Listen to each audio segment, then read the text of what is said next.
On de la raconte sur Europe 1. On vous l'a expliqué dans le cours du journal d'Isabelle Millet, le système APB comme admission post-bac qui régulait l'entrée des bacheliers à l'université, qui était basé sur un système de tirage au sort informatique, ce système est mort. Il sera remplacé à la rentrée prochaine par un nouveau système et évidemment on a envie de savoir comment va fonctionner ce nouveau système. Je suis avec Jean-Michel Blanquer, le ministre de l'Éducation nationale. Bonjour à vous, monsieur le ministre. Bonjour. Ça vous embête pas qu'on prenne un exemple pour commencer, hein, c'est toujours très pédagogique les exemples. J'ai eu mon bac, ou je vais avoir mon bac au mois de juin. J'ai envie de faire psycho, et je sais pertinemment qu'en psycho il y a toujours trop de candidats et pas assez de place. Est-ce que vous me prenez à tous les coups en psycho, monsieur le ministre ?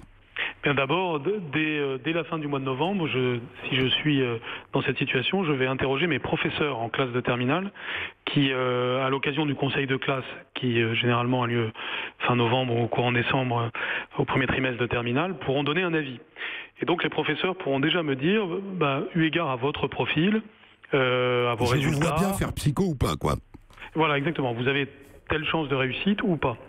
Ils pourront aussi me conseiller d'aller sur le site monorientationenligne.fr auquel on donne une nouvelle dynamique pour que des personnes puissent répondre à tous les élèves de terminale sur ce type de questions. Et notamment, le point le plus important à ce moment-là, c'est l'adéquation entre les compétences que j'ai montrées jusqu'alors et mes chances de réussite dans le cursus que j'envisage. Alors au bout du compte, je suis une tête de mule. Moi, je veux quand même faire psycho. Mon prof principal m'a dit, c'est pas ton truc, c'est bouché, il n'y a pas de boulot. 80% des étudiants, au bout de la première année, se plantent, mais tant pis, je veux y aller. Alors... le processus va continuer, puisque vous allez continuer à demander l'avis au conseil de classe au deuxième trimestre, qui vous le répétera, qui vous donnera aussi d'autres idées. Nous pensons d'ailleurs que la plupart des élèves qui seraient dans la situation que vous décrivez finiraient par choisir autre chose. Maintenant, s'ils veulent à tout prix y aller, le système fait que... Alors là, vous avez pris l'exemple d'un domaine ce qu'on appelle en tension, c'est-à-dire psychologie fait partie avec STAPS et donc éducation physique et droit, des domaines en tension. Donc dans ces cas-là, simplement ce qui vous est garanti, c'est que vous aurez une place quelque part. Mais pas forcément en psycho. Si, en psycho, mais pas forcément directement à l'endroit que vous souhaitiez, ce qui est d'ailleurs ce qui pouvait se passer avec APB, sauf que là, ce sera plus objectivé, puisque d'abord, on aura conseillé de ne pas le faire si vous n'êtes pas prêt pour le faire, enfin si vous n'avez pas les compétences pour le faire. Et deux, vous aurez la faculté aura la possibilité évidemment de choisir objectivement et non pas au tirage au sort les étudiants qu'elle prend. Au fond, vous allez me proposer d'aller faire psycho à Pétaouchnok. Non, dans la même région que celle où vous êtes. Dans la même région.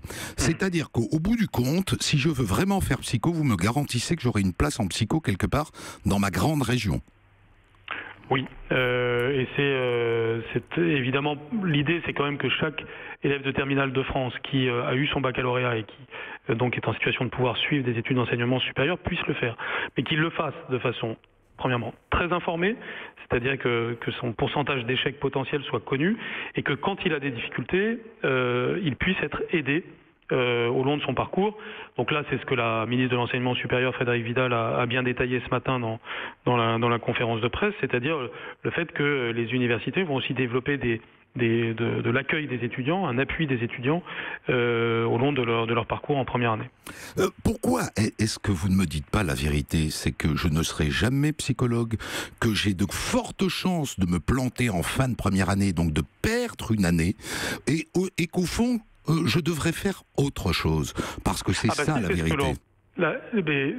Alors, je ne sais pas qui vous êtes, si je puis dire. Autrement dit, il ne faut pas être aussi binaire dans le diagnostic sur ce qui se passe pour quelqu'un. Mais ce qui est certain, c'est que si vous avez tous les critères pour ne pas réussir, il vous sera dit plusieurs fois de façon très nette que vos chances sont infimes et que vous risquez d'échouer. C'est ça un point majeur. Oui, mais il y a un manque de courage peut-être de la part du système. Je comprends bien par quoi vous êtes coincé. C'est une transformation radicale. Nous en finissons avec D'abord, vous avez pris un exemple particulier. Vous avez pris le cas de psychologie, c'est-à-dire l'un des 3 cas sur l'ensemble des cas qui sont par dizaines qui peuvent exister. Mais même si on prend celui-là, on assiste à une véritable transformation radicale dont vous verrez les effets progressivement, puisque nous en finissons avec le tirage au sort, ce qui est quand même un point majeur, que nous améliorons beaucoup plus le conseil cette année dès la classe de terminale et les années suivantes d'ailleurs, cela concernera l'ensemble des classes du lycée, c'est-à-dire nous informons beaucoup mieux, nous interagissons beaucoup mieux. Il y aura désormais 2 professeurs principaux en classe de terminale qui seront donc en situation d'aide de l'élève, d'une aide personnalisée.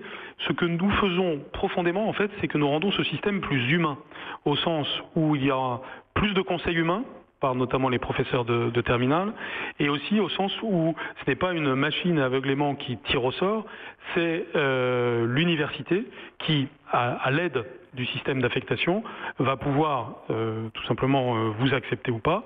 Simplement, il y a une sorte de filet de sécurité, c'est-à-dire qu'à la fin, chaque élève aura une place.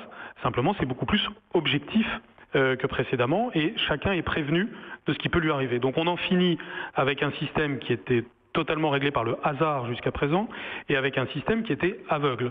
Donc c'est 2 progrès considérables dont vous verrez les effets dès cette année et encore plus tout au long des années qui viendront. Mais en même temps, monsieur le ministre, est-ce que le courage ne serait pas de dire nous ne pouvons pas former plus d'étudiants en droit que nous n'en formons actuellement, nous pourrions même diminuer le nombre d'étudiants en droit, diminuer le nombre d'étudiants en éducation physique, diminuer le nombre d'étudiants en psycho.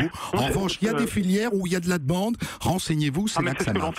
Alors, nous faisons ce que vous dites, c'est-à-dire, premièrement, nous créons des places dans les filières qui correspondent à de l'emploi. Prenons l'exemple de STAPS. Nous allons créer des places en BTS, métier du sport, dans les temps à venir. Autrement dit, dans des études plus courtes, mais qui peuvent mener plus rapidement à un métier.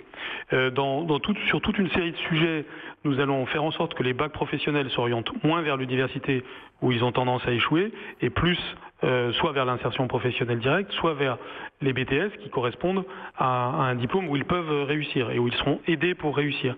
Et bien entendu, nous avons en tête ce que vous venez de dire, c'est-à-dire la réussite, l'insertion professionnelle de l'élève. C'est totalement l'inspiration de ce qui est là. Mais vous savez, aujourd'hui dans le monde, les systèmes qui réussissent sont des systèmes où on réfléchit à une formation tout au long de la vie. Autrement dit, vos premières années universitaires ne déterminent pas forcément tout ce qui vous arrivera par la suite. Ce qui est important, c'est que vous ayez un socle de compétences qui ensuite vont vous permettre de vous adapter et puis de vous diriger vers les endroits où il y a de l'emploi. Et c'est donc ce raisonnement qui aboutit à la réforme que nous avons là, qui est une réforme très courageuse, si je puis me permettre, par rapport à ce que vous venez de dire, parce que on passe réellement d'un système à un autre. Ce système, encore une fois, est objectivé. Le mérite, il y aura son importance et remplace le hasard. C'est quand même quelque chose de très important. Et encore une fois, les élèves seront beaucoup mieux informés, beaucoup mieux guidés pour faire leur choix.